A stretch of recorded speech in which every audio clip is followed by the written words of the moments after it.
Alright, well, for this video, it's my 50th video, so I wanted to do something that I normally don't do. I've done it like twice before, but huge intervals of time in between. But last night my friend Ryan suggested that for my 50th video I read and react to the fanfiction Sweet Apple Massacre.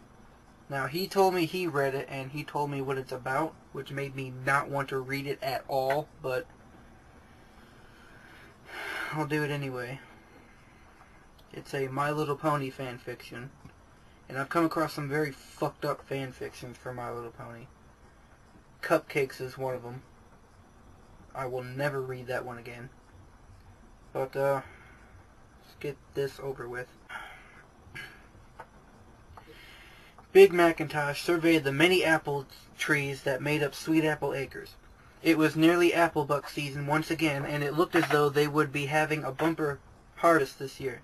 He nodded, satisfied. His sister Applejack walked up beside him. "Woo boy howdy, I sure am glad you ain't injured this time, Big Macintosh," she said. I'm not going to try to do their voices, I don't really feel like it.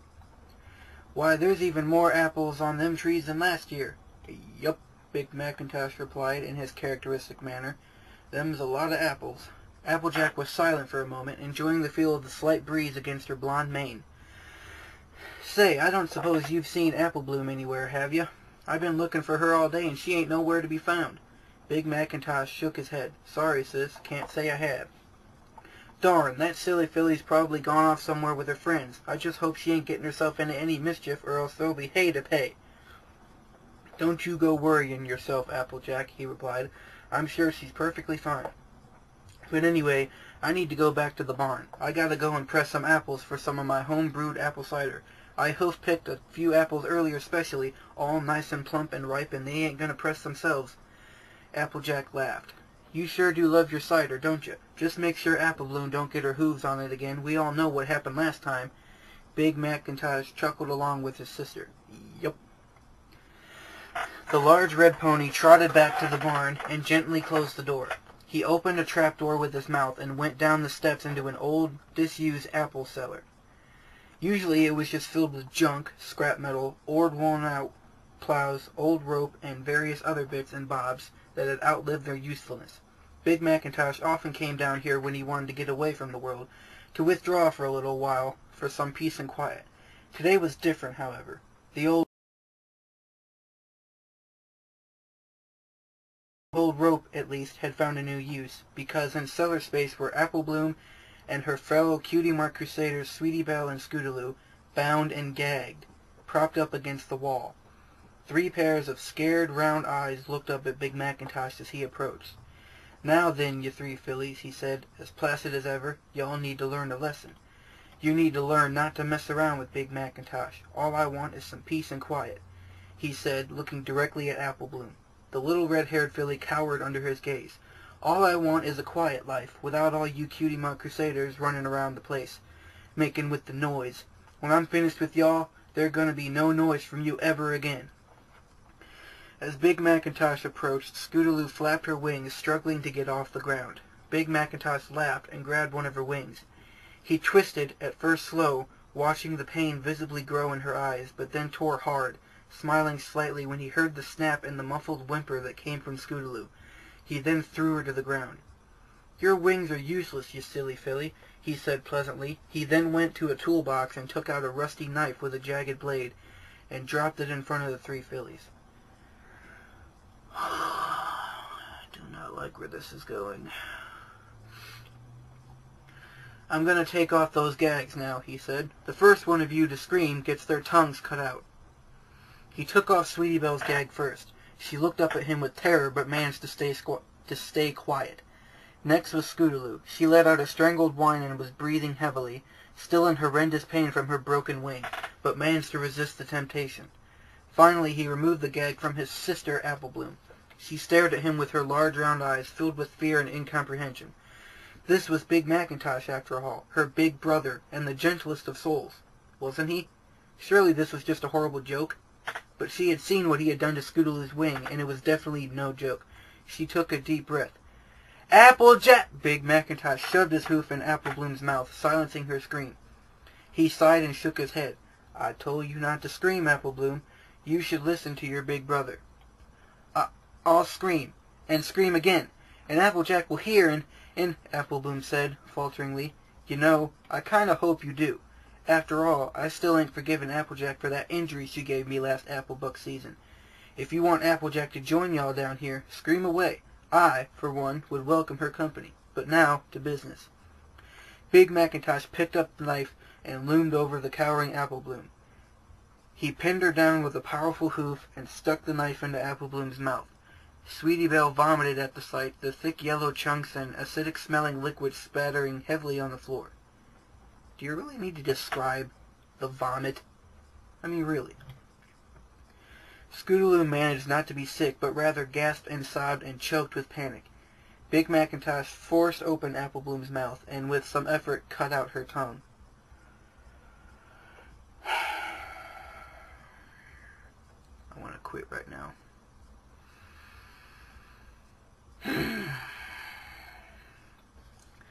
Apple Bloom tried to scream, but her mouth was too full of blood, so it was more of a muted gurgle. After a short while she collapsed, tears streaming from her eyes, falling unconscious from the shock and the pain. Big Macintosh then took the tongue and rolled it in the puddle of putrid vomit on the floor. He smiled at Scootaloo. You hungry?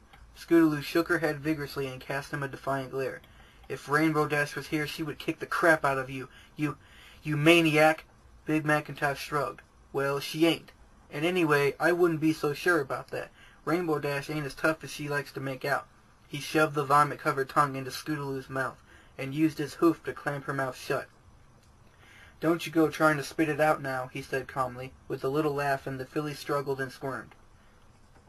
Didn't your mother ever tell you how important it is to chew your food? Scootaloo closed her eyes and flapped her one good wing desperately, eventually swallowing Apple Bloom's tongue. Big Macintosh still holding the writhing Scootaloo down with his strong hooves, then mounted the orange filly and slid his penis into her tight virgin pussy, raping her for several minutes while Sweetie Belle watched, trembling with revulsion.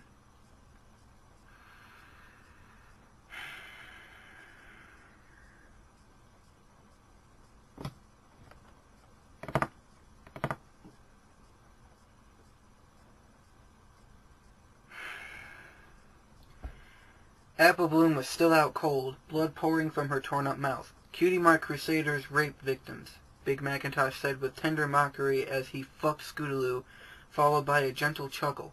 Guess y'all found your purpose in life now. Your special talent is getting raped. Yup. Eventually he withdrew from Scootaloo and gripped her head tight and repeatedly punched her hard with a hoof in the face, causing her nose to shatter and spurt with blood. He scooped up some of the blood and some of Sweetie Belle's vomit with his tongue and held it in his mouth so that it mixed with his saliva, and then brought his mouth close to Scootaloo's and spat the rank mixture into her mouth. He clamped his hoof over her mouth and held her nose until she gagged and eventually had no choice but to swallow.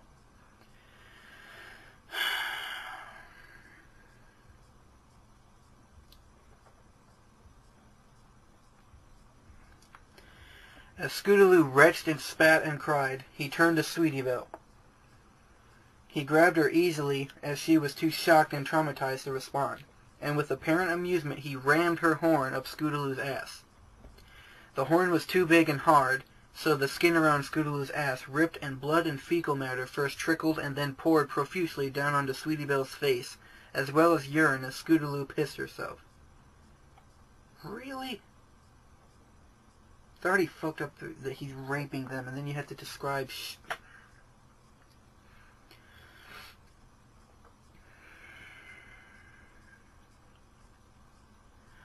You keep doing that, Sweetie Belle, he said. The unicorn carried on pushing her horn up Scootaloo's anus slowly but surely. Her normally well-groomed pink and purple mane was now stained a reddish-brown, glistening with the wetness of the piss and blood. If you stop, I'll come over there and, get creative. I may seem a bit dense, but I'm actually quite a creative stallion, you know, Big Macintosh said with a wink. Yup. He went to Apple Bloom and penetrated his little sister's unconscious body with his hard cock. While he violated her and another knife, this one sharp and shiny, and sliced open her flank, causing her glistening intestines to flop out wetly onto the floor.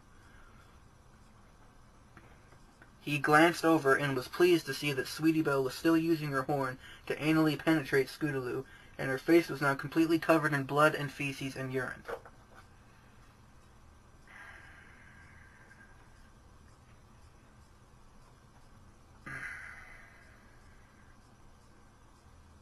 Well, Apple Bloom is my favorite of the Cutie Mark Crusaders, and then this has to happen.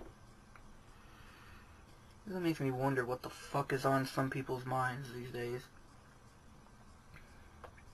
Because there was the fucking Zux fanfic, that was really fucked up. I don't even know why I read that. And then now I'm reading this. One of my favorite shows has to be turned to some seemingly fucked up in the head psychotic serial killer and rapist. He turned his attention back to Apple Bloom and scooped up her crimson entrails and wrapped them around her neck, still fucking the filly, and with his front hooves he pulled and pulled until it was wrapped so tightly around Apple Bloom's neck that it broke her windpipe. She was now surely dead, but Big Macintosh continued fucking her furiously until her body began to lose form and collapse into a quivering, amorphous mass of fur and blood and flesh. The perineum had fallen away, leaving a single red and raw, gaping void. He carried on until he was fucking nothing but a single swollen and bloody orifice, and then discarded his baby sister's carcass as though she were nothing more than a rotten apple core.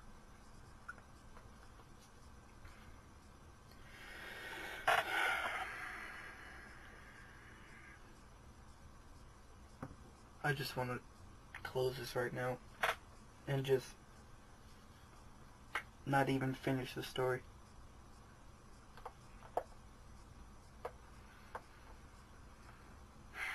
He then took the knife and grabbed Sweetie Belle and tossed her aside. He forced himself into Scootaloo's ruined anus and then took the knife and cut from her ass in a sweeping motion up to her belly, and all her innards fell out. He then grabbed her head, twisted and tore it clean off using his immense strength, and fucked it in the mouth and then tossed it aside. He then had sex with her headless body, both in the vagina and the ass, until he got bored. Sweetie Belle was the last remaining Cutie Mark Crusader. She was herself barely conscious, overcome with the nauseous stench of blood, shit, and piss that covered her horn and her face. Big Macintosh pinned Sweetie Belle down with his hoof and plunged the knife into her green eye and twisted, causing vitreous fluid to dribble out onto the handle. At that, Sweetie Belle let out a throaty whine and involuntarily emptied her bowels, and the aroma of fresh urine and feces filled the apple cellar once again. He withdrew the knife and did the same to the other eye, each time holding her tight and sticking his hoof into her mouth to silence her agonized screams. He licked the vitreous fluid that had leaked onto the knife, and then methodically began cutting and hacking at her front left hoof using the rusty knife.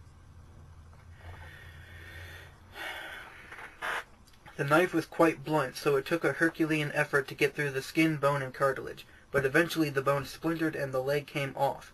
He did the same to her other legs until all four were amputated and nothing remained but bloody stumps, with slimy white ligament and broken bone shards hanging out.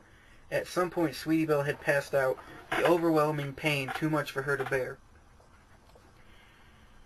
He then used the knife to gouge out her left eye and jammed his penis into her eye socket, penetrating repeatedly deep into her brain, enjoying how tight her skull felt around his hard shaft and how warm and squishy the brain matter felt against the tip of his throbbing penis. Okay. I gotta take a minute.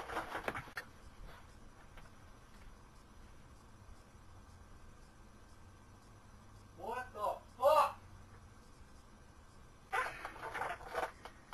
As he did, he twisted Sweetie Belle's neck. After he had finished skull-fucking her, he cracked open her skull with a swift stamp of the hoof and bent down and ate some of the exposed brain, taking care to spit out a few fragments of skull bone that had got mixed in as he chewed. It was warm and slimy and tough and stuck to the back of his throat. He swallowed and then raped Sweetie Belle in the ass until it tore open and his engorged penis was smeared with what little fecal matter remained in her rectum.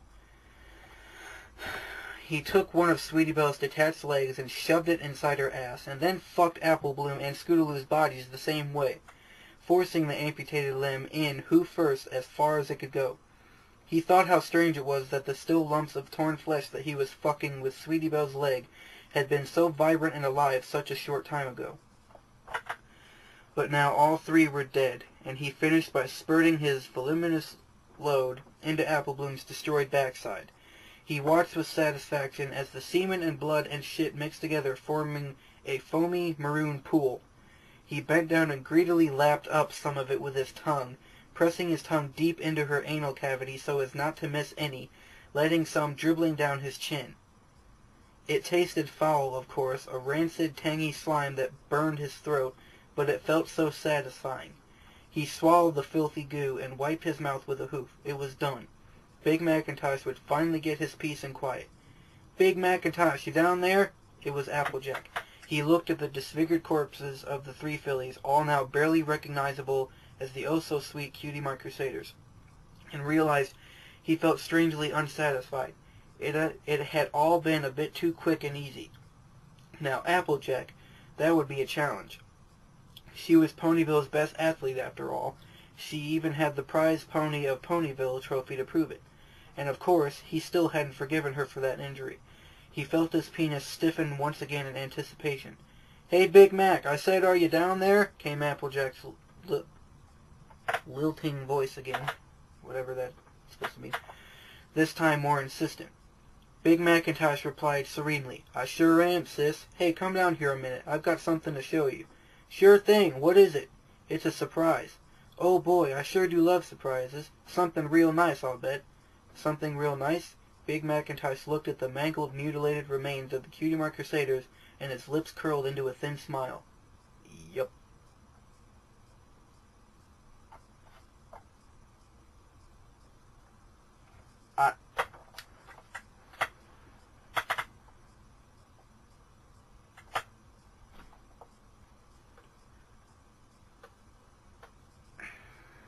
I don't even know what to say.